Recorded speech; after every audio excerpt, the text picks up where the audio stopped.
આખ્યાને મેં કથા સારમ પુરાણ નામ વિશેષતા. અમને કથા એવી રીતે કહો આખ્યાન સ્વરૂપે. જે વાતનું શબ્દ ચિત્ર આંખની સામે તરવરે તેને આખ્યાન કહેવાય. જે વાત સમજાય જ નહીં અને આખ્યાન કેવી રીતે કહી શકવું પડે ભાઈ? સારા જગમાં છે તું, વસુ તારામાં હું, કીડીમાં તું, કુંજરમાં તું, દેવમાં તું, દાનવમાં તું, માનવમાં તું, ગગનમાં તું, અગનમાં તું, આકાશમાં તું, પ્રકાશમાં તું, સરિતામાં, સાગરમાં, પેડના, પહાડમાં, જીવમાં, જંતુમાં પરમાત્મા તું જ રહેલો છે. આખી સૃષ્ટિમાં તું છે પરમાત્મા. અમે તને ક્યાં શોધવા જઈએ?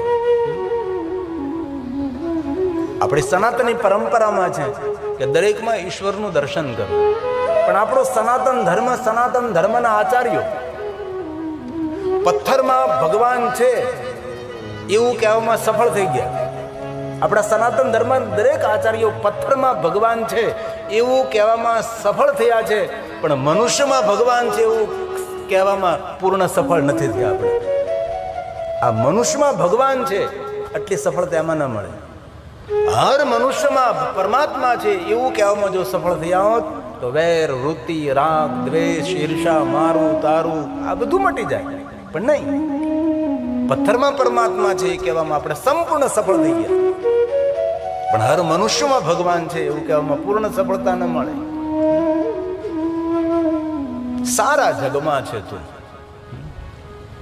એ બધું તો ઠીક, પણ એટલું આપણે સમજવું, સારા જગમાં ઈશ્વર હોય કે ન હોય, પણ એટલું આપણે જરૂર રોજ ગાવું, મારા દાદામાં તું, મારી દાદીમાં તું, પછી ગાવાનું મારા પપ્પામાં તું, મારી મમ્મીમાં તું. આ ભાઈઓ ગાવાનું, બહેનો ગાવાનું મારા સસરામાં તું, મારી સાસુમાં તું.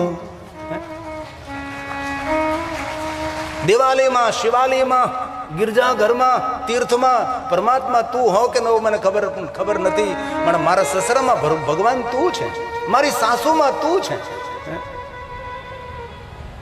ભગવાનને આપણે ભોગ ધરીએ પણ ક્યારેક સાસુ સસરાને સમયસર ગરમ ભોજન કરાવીએ ને તો ભગવાન વધારે રાજી થશે. મા બાપને સારા મુખે બોલાવીએ, મા બાપ આપણા વાણી વર્તનથી રાજી થાય, પરમાત્માની શ્રેષ્ઠ ઉપાસના છે. આપણા ઘરની અંદર ગરડા દાદા દાદી હોય તેની સેવા કરી, તેની પ્રસન્નતા માટે કઈ સારો કામો કરીએ, એ પરમાત્માની ઉપાસના છે. સારી દુનિયામાં, સારા જગતમાં ઈશ્વરને જોવાનો પ્રયાસ કરીએ ન કરીએ, પણ કમસે કમ આપણા ઘરના બુઝુર્ગ, આપણા ઘરના વડીલો, આપણા ઘરના દાદા, આપણા ઘરની દાદી, આપણા ઘરના જે વડીલો છે તેની અંદર આપણે ભગવાનનું દર્શન કરીએ. ધન્ય છે એ મનુષ્ય જે પોતાના માતા પિતાને ખૂબ પ્રસન્ન રાખે છે, રાજી રાખે છે. આપણા વ્યવહારથી, આપણી વાણીથી, આપણા જીવન ચરિત્રથી આપણે આ પિતાની પ્રસન્નતા ઈશ્વરના આશીર્વાદ છે. આપણી માતાની પ્રસન્નતા એ પરમાત્માના આશીર્વાદ છે. આપણા વાણી વર્તનથી, આપણા જીવન ચરિત્રથી આપણા માતા પિતા નારાજ ન થાય, કલંકિત ન થાય, એની સંપૂર્ણ તકેદારી, જિમ્મેદારી રાખતા એ આપણા જીવનની પૂજા છે. બહેનો પણ પોતાના ઘરની અંદર ગરડા દાદા દાદી હોય, સાસુ સસરા હોય, એમની સેવા કરવી એ ભગવાન મહાદેવની ઉપાસના છે, એ ભગવાન શિવની સેવા છે.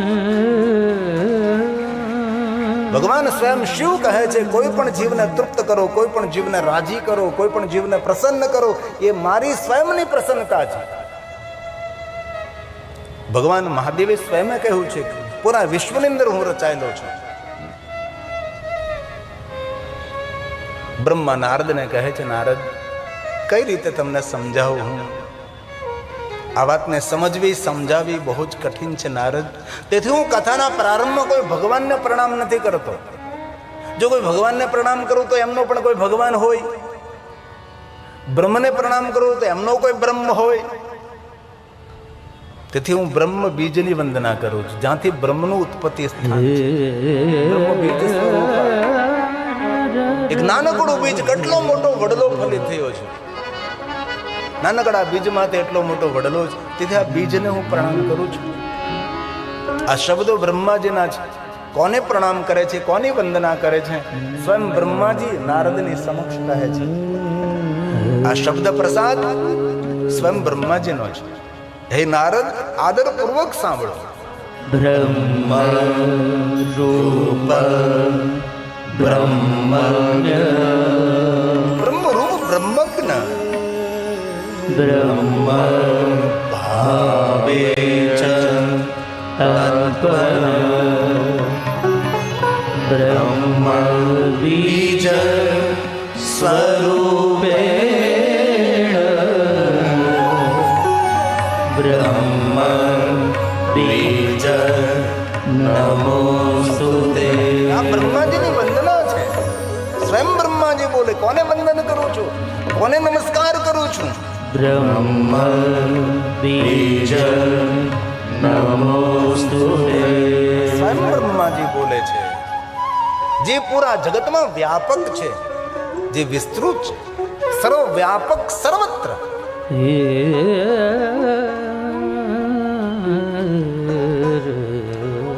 આ બ્રહ્માજી નારદને સમજાવવાનો પ્રયાસ કરે છે. હે નારદ, સર્વવ્યાપક સર્વજ્ઞ. સર્વ વ્યાપક છે, સર્વજ્ઞ છે. જ્યાં આપણે ઉપસ્થિત ત્યાં તો ઈશ્વર છે જ, જ્યાં આપણી ઉપસ્થિતિ નથી ત્યાં પણ ઈશ્વર સંપૂર્ણપણે છે. હરિવ્યાપક સર્વત્ર સમાન પ્રેમ સે પ્રગટ હોય મેં જાન. એ પરમાત્મા, એ ભગવાન છે. શિવ મહાપણ એટલો સરળ વિષય નથી, વિધિ વિધાનથી ભરેલો ગ્રંથ છે. આમાં લોકભોગ્ય કથાઓ, લૌકિક કથા, આપણે સાંસારિક બધી કથાઓ, શિવ મહાપુરાણની અંદર બહુ જૂજ નહીં વાત. તેથી વર્ષો બાદ આ ગ્રંથને એટલી લોકપ્રિયતા મળે છે. આ બ્રહ્માજીના સુંદર શબ્દો છે. ભગવાન ક્યાં છે? તો કહ્યું સર્વવ્યાપક સર્વજ્ઞ. આપણે જાણીએ છીએ તો એ જાણે જ છે, પણ આપણે જે નથી જાણતા એ પણ ઈશ્વર બધું જાણે છે. દુનિયાની બધી શક્તિઓ જેની અંદર સમાયેલી છે એ ઈશ્વર છે. સર્વશક્તિ સમન્વિત.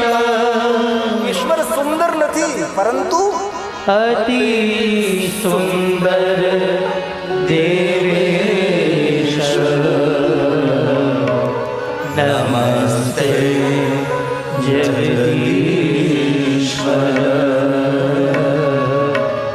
નમસ્તે જગદીશ્વર. જગતને પ્રકાશિત કરનારા ઈશ્વર છે એ ભગવાનને હું પ્રણામ કરું છું. ગુણાતીત છે, ગુણાધાર છે, અનંત ગુણ જેના અંદર, ગુણ બીજમ, ગુણાત્મક. નિરાકાર બ્રહ્મનું વર્ણન બ્રહ્માજી સ્વયં કરે છે. ભગવાન કોણ, ભગવાન ક્યાં છે, કેવો છે? ગુણાતીત ગુણાધાર ગુણ બીજ ગુણાત્મક ગુણેશ ગુણેના બીજ ગુણેના ગુણવે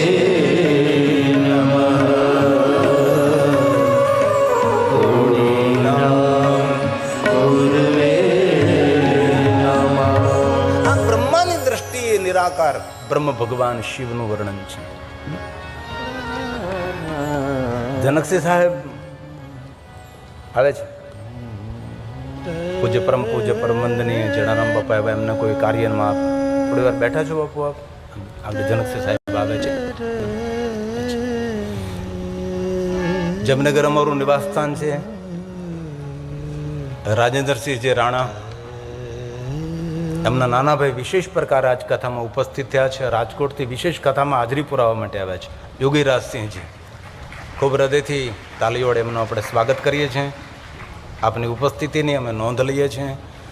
જો મેં કહ્યું હતું કે આપણે દરેક વાતમાં તો કંજૂસ છીએ, પાકી વાત છે, પણ કથામાં તાલી પાડવામાં કંજૂસ નથી.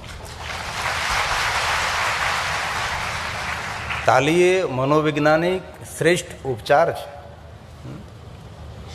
આપણે કથામાં કીર્તનમાં તાલ એટલા માટે કરીએ છીએ, આપણી જ્ઞાનતંતુ જાગૃત રહે, રોગ પ્રતિકારક શક્તિ પણ વધે, મનોબળ વધે, નકારાત્મક વૃત્તિ શાંત થાય, સકારાત્મક માણસ બને છે. તાલીમાં અદ્ભુત શક્તિ રહેલી છે. તાલી એ સન્માનનું એક પ્રકાર પણ છે. તેથી બહુ હૃદયથી આદર કરું છું યોગીરાજસિંહજી, બહુ હૃદયથી આપનું સ્વાગત. વિશેષ પ્રકારે આપનું બહુ જ કાર્ય છોડી આપ આજ કથામાં ઉપસ્થિત થયા બદલ ખૂબ હૃદયથી આપનું સ્વાગત અને હૃદયથી આપનો આદર. તો બ્રહ્મા નારદને કહે છે, નારદ, એ તત્વને સમજવું, સમજાવવું એ શબ્દોનો વિષય નથી નારદ, પણ આટલું સુંદર જગત છે તો જગતનું સર્જન કરનાર કોઈ તો હોય ને નારદ. આપણી આંખો દ્વારા જે આપણે જોઈ રહ્યા છીએ, ભલે સર્જન કરનારને આપણે નથી જોયું, પણ સર્જન કરનાર કોઈ તો છે. તવેશ્વર્યમ યત જગદ ઉદય રક્ષા પરલે ત્રિવસ્તુ વ્યસ્તમ દૃશ્યુગુણ ભિન્નાશુતનુષ, કોઈ તો છે. ત્રિવેદ જેની ખોજમાં છે, ત્રિવસ્તુ વ્યસ્તમ, વ્યસ્ત રહે, કાર્યરત રહે છે. કોણ છે, ક્યાં છે, કેવો છે, ક્યાં બેઠો છે, પણ વેદોની વાણી અટકી જાય. તવેશ્વર્યમ, તમે ઈશ્વર કેવા છો? જગદ ઉદય, જગતનો ઉદય કરો છો, જગતની રક્ષા કરો છો, અંતે જગતની રક્ષા કરતા અવસર આવતા જગતનો લય પણ કરો છો, જેને પ્રલય કહીએ છીએ આપણે. આ કોઈ તત્વ તો છે. ઈશ્વર્યમ યત જગદુદય રક્ષા પ્રલયકૃત. જગતનું સર્જન કરનાર કોઈ પરમ પિતા, કોઈ પરમાત્મા, કોઈ આદિ, કોઈ અનાદિ, કોઈ તો છે. જેને જાણવા માટે, જેને ખોજ કરવા માટે ત્રિવેદ નિરંતર પ્રયાસ કરે છે, વ્યસ્ત રહે, કાર્યરત રહે છે. બ્રાહ્મણોમાં જે બે વેદના જાણતા હોય તેને દ્વિજ કહેવામાં આવે. અમે દ્વિવેદી. 3 વેદને જાણનાર તેને ત્રિવેદી કહેવામાં આવે છે, અને 4 વેદને જાણનાર તેને ચતુર્વેદી કહેવામાં આવે છે. ગુજરાતમાં ચતુર્વેદી ઓછા છે, દ્વિવેદી પણ ઓછા છે, ત્રિવેદી જાજા છે. જે વેદને જાણનાર છે ચતુર્વેદી, ત્રિવેદી બહુ જ. ત્રિવસ્તુ વ્યસ્તમ ત્રિષુ ગુણ વિન્નાશુતમ. આ શબ્દ પ્રસાદ પુષ્પદંત મહારાજનો છે. ઈશ્વરનું સર્જન કરનારા કોઈ તો છે, કોઈ પરમ પિતા. તવેશ્વર્યમ, તવીશ્વર્યમ યત જગદુદય રક્ષા પ્રલયકૃત ત્રયીવસ્તુ વ્યસ્તમ ત્રિષુ ગુણ વિનાશુતનુષુ. પણ આ તત્વને માનવા માટે ઘણા એ તૈયાર ને સ્વીકારતા જ નથી. કોણ? અભવ્યા નામ અસ્મિ. ભાવહીન લોક, ભક્તિહીન લોક રમણીય વાતો કરે. ભારત દેશમાં એક પરંપરા છે અનઈશ્વરવાદી લોક. ઈશ્વર નથી માનતા, એ લોકો ઈશ્વરને સ્વીકારતા જ નથી. જગત કેવી રીતે ઉત્પન્ન થઈ ગયું? પાણીમાં એક પરપોટો થયો, બસ એવી રીતે જગત ઉત્પન્ન થયું. અનઈશ્વરવાદી સનાતન ધર્મથી ભડકાવનારા માણસો છે, ઈશ્વરના વિરોધ કરનારા માણસો છે. મોટું સંગઠન ભારતમાં થઈ રહ્યું છે તેનું સનાતન ધર્મને તોડવા માટેનું. આપને ખબર હોય કે ન હોય પતા નહીં. રમણીય વાતો કરે છે, સાંભળવામાં આપણને રસ પણ પડે છે, પણ ખરેખર આપણા માટે અરમણીય છે. એવા લોકોના પ્રવચનો થોડી વાર આપણે સાંભળીએ તો આપણને એમ થાય કે ખરેખર ઈશ્વર છે જ નહીં, ભગવાન જેવું આ દુનિયામાં છે જ નહીં. મુખર હતી, આટલા બધા મુખરો હોય કે દ્રષ્ટાંતો સાથે, તર્ક કુતર્ક સાથે વાતને આપણા મગજમાં બેસાડી દે. ખરેખર ભગવાન નથી. આવા લોકો માટે કહ્યું છે અભવ્ય નામ.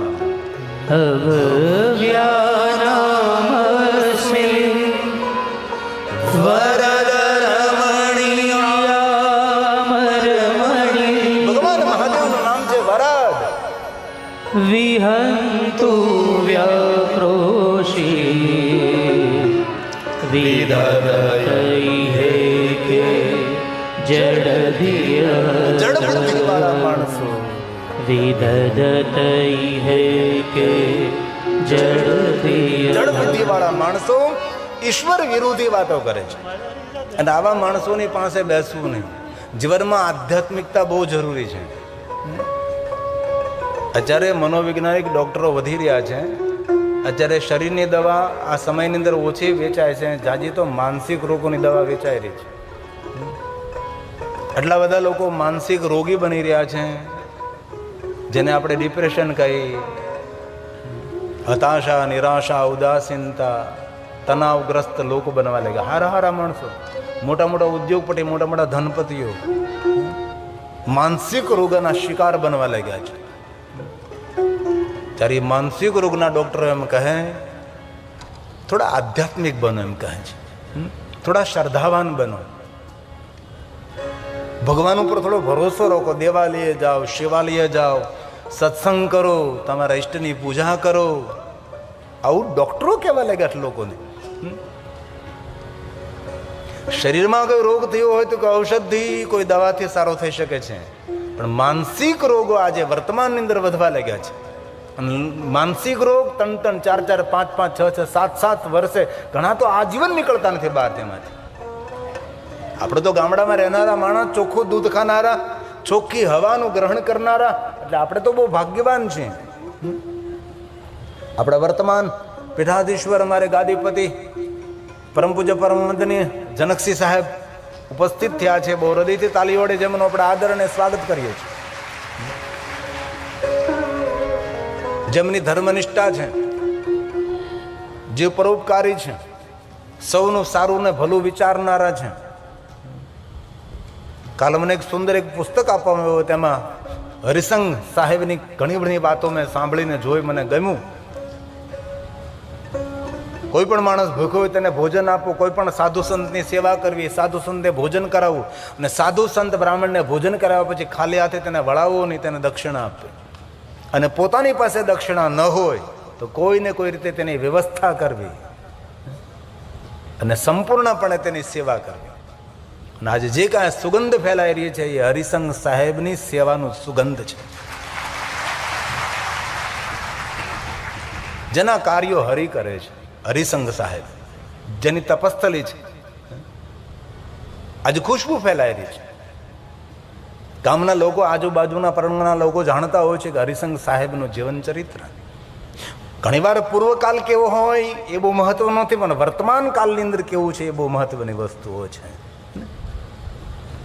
અને હરિસંઘ સાહેબની પરંપરામાં જ્યારે જનકસિંહ સાહેબ એમના કદમ કદમ પર આજે ચાલી રહ્યા છે, અને આજે હરિસંઘ સાહેબની જે ખુશ્બુ છે, જે સુગંધ છે, સુગંધમાં વધારો કરવાનું કાર્ય આજે જનકસિંહ સાહેબ કરી રહ્યા છે.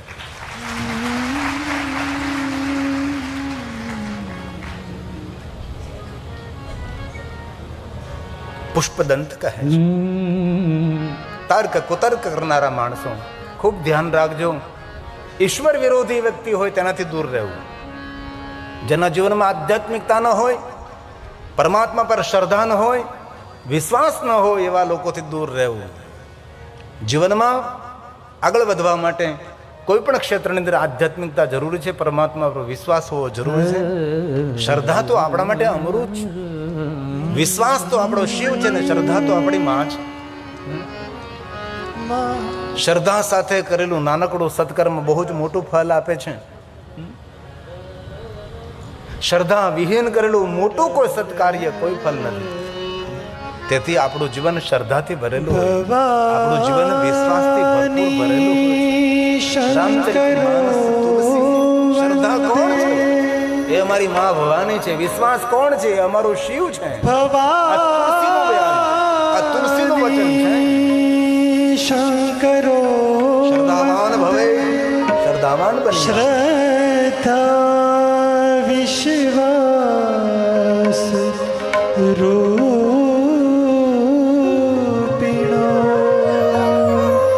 યાભ્યા વિના ન પશ્યન્તિ સીતા સ્વાંત સ્થમેશ્વરમ ભવાની શંકરો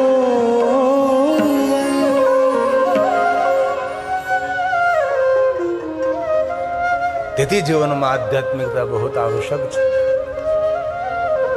જેનામાં આધ્યાત્મિકતા નથી, જેનામાં વિશ્વાસ નથી, જેનામાં પરમપિતા પરમાત્મા ઉપર કોઈ શ્રદ્ધા નથી, પ્રાણ હોય તો પણ તે પ્રાણ વિહીન કહેવાય છે. જ્યાં સુધી યુવાની છે, જ્યાં સુધી બધું સરખું ચાલે છે, ત્યાં સુધી કોઈ વાંધો નથી. પણ જ્યારે જ્યારે અવળું હવળું ચાલવા લાગે ને જ્યારે ઉંમર આપણે ઢળે છે, જ્યારે આધ્યાત્મિકતાની બહુ જરૂર પડે છે, માણસે વળવું જ પડે છે મંદિરે. ઘણા લોકો એમ કે હું મંદિરે નથી જતો, ભગવાનની પૂજામાં નથી માનતો, હું કથા કીર્તન સત્સંગ નથી માનતો. નહીં નહીં, એ કરવું જ પડે. ઘણા લોકો વિચાર ક્રાંતિ વાળા માણસો હોય, હંમેશા પ્રચાર કરો તો હોસ્પિટલો બનાવો. હોસ્પિટલો બનાવો તેનો વાંધો નથી, પણ મંદિરોનો વિરોધ કરવાનો તમને કોને અધિકાર આપ્યો છે? શરીરનો રોગી હોય હોસ્પિટલ જાય, પણ મનનો રોગી હોય તો મંદિર જ જવાનો ને. અમારી કથાની અંદર અનુભવ મારો થયો તો કોઈ બહુ જ ક્રાંતિકારી સમાજ સુધારક માણસ આવ્યા હતા, એટલો બધો મંદિરનો વિરોધ કરે, ગજબનો. હોસ્પિટલો બનાવો એવું બોલતા હતા. પછી એમનું પ્રવચન પૂરું થયું. મેં કહ્યું, તમારી હોસ્પિટલમાં જેટલા ડૉક્ટરો નોકરી કરે ને ડૉક્ટરને પૂછી લેજો કે હોસ્પિટલ પછી આવે પહેલાં કોઈ મંદિરે દર્શન કરવા જતા હશે. મંદિરે દર્શન કર્યા બાદ ડૉક્ટર જતો હોય છે તેની હોસ્પિટલ. એટલે જેટલી હોસ્પિટલોની આવશ્યકતા એટલે મંદિરોની પણ આવશ્યકતા તો ખરી જ ને. વિરોધ કરવાની જરૂર નથી, વાતને સમજવાની કોશિશ કરીએ આપણે. તેથી શ્રદ્ધાવાન બનીએ. પુષ્પદંત કહે કિમે હે કિંકાય છે ખલુ કિમ ઉપાય છે.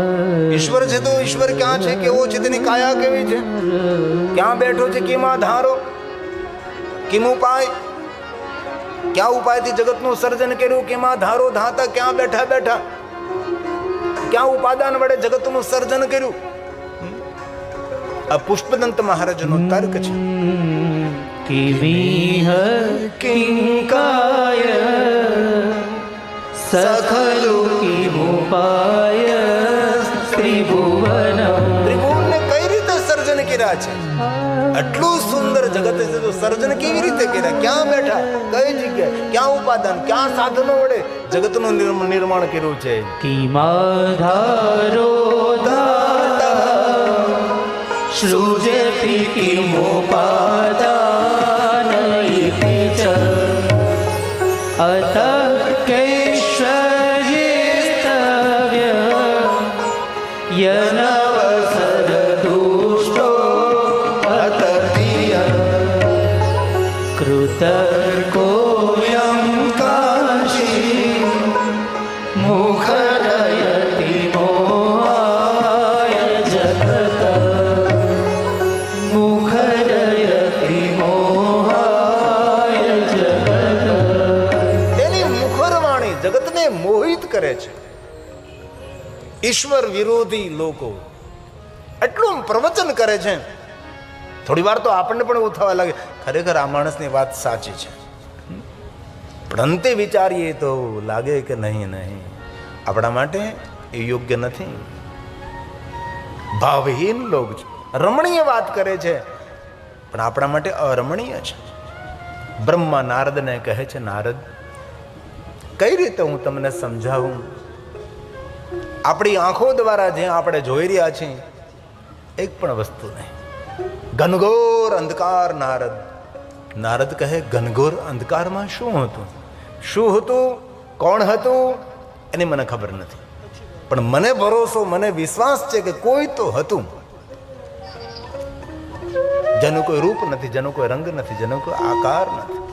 એવા પરમપિતા પરમાત્મા જેમને નામ આપવું એ પણ મારા માટે અપરાધ છે, પણ એ તત્વને સમજવા માટે નામ આપું છું. બ્રહ્મ તત્વ એકમાંથી અનેક. તેથી હે નારદ, આપની આંખો દ્વારા જે આપ અત્યારે જોઈ રહ્યા છો એ જ ઈશ્વરનું સ્વરૂપ છે. સૂર્ય પણ એ પરમપિતા પરમાત્મા ભગવાન શિવનું સ્વરૂપ છે. ચંદ્ર પણ શિવ છે. આ સ્વયં બ્રહ્માજી નારદને સમજાવે છે. એકમ બહુતી બનતી, એકમાંથી અનેક, એકમાંથી અનેક. કઈ રીતે સમજાવું નારદ તમને? સૂર્યમાં પણ એ છે, ચંદ્રની અંદર પણ તે રહેલો છે, આકાશમાં પણ તે જ છે, પૃથ્વીની અંદર પણ તે જ. અને શિવ મહાપણા ગ્રંથમાં બ્રહ્માજીએ નારદની સામે અષ્ટમૂર્તિઓનું જે વર્ણન કર્યું છે એમાં ભગવાન શિવને જોવાનો સંપૂર્ણ પ્રયાસ થયો છે. શિવ મહાપણા ગ્રંથમાં તો તેનો વિસ્તાર છે જ, પણ આ વાતને પુષ્પદંત મહારાજે પણ નથી છોડી. અષ્ટમૂર્તિનું જે વર્ણન છે એમાં સૂર્યમાં ભગવાન શિવને જોવામાં આવે છે. ત્વમર્કસ્ત્વં સોમસ્ત્વમસિ પવનસ્ત્વં ભૂતવઃ સ્ત્વમપસ્ત્વં વ્યોમ ત્વમુધરણીરાત્મા ત્વમિતિ ચ. જે કઈ આપણી આંખો દ્વારા જોઈએ છે એ જ પરમાત્મા શિવ છે. નારદ ક્રમશઃ જેને અષ્ટમૂર્તિ તરીકે આપણે જેનું દર્શન કરીએ છીએ. ભગવાન શિવની મૂર્તિ કેટલી છે? 8 છે. અને 8 મૂર્તિઓ દ્વારા જગતની અંદર ભગવાન શિવજી ફેલાયેલો છે, વિસ્તરેલો છે. આપણે અષ્ટક શા માટે ભાઈ? લિંગાષ્ટક, શિવાષ્ટક, બિલ્વાષ્ટક, રુદ્રાષ્ટક, 8 પંક્તિ શા માટે? કારણ કે ભગવાન શિવના રૂપો 8 રહેલા છે. એમાં ક્રમશઃ 8 મૂર્તિઓનું વર્ણન શિવ મહાપણા ગ્રંથમાં છે.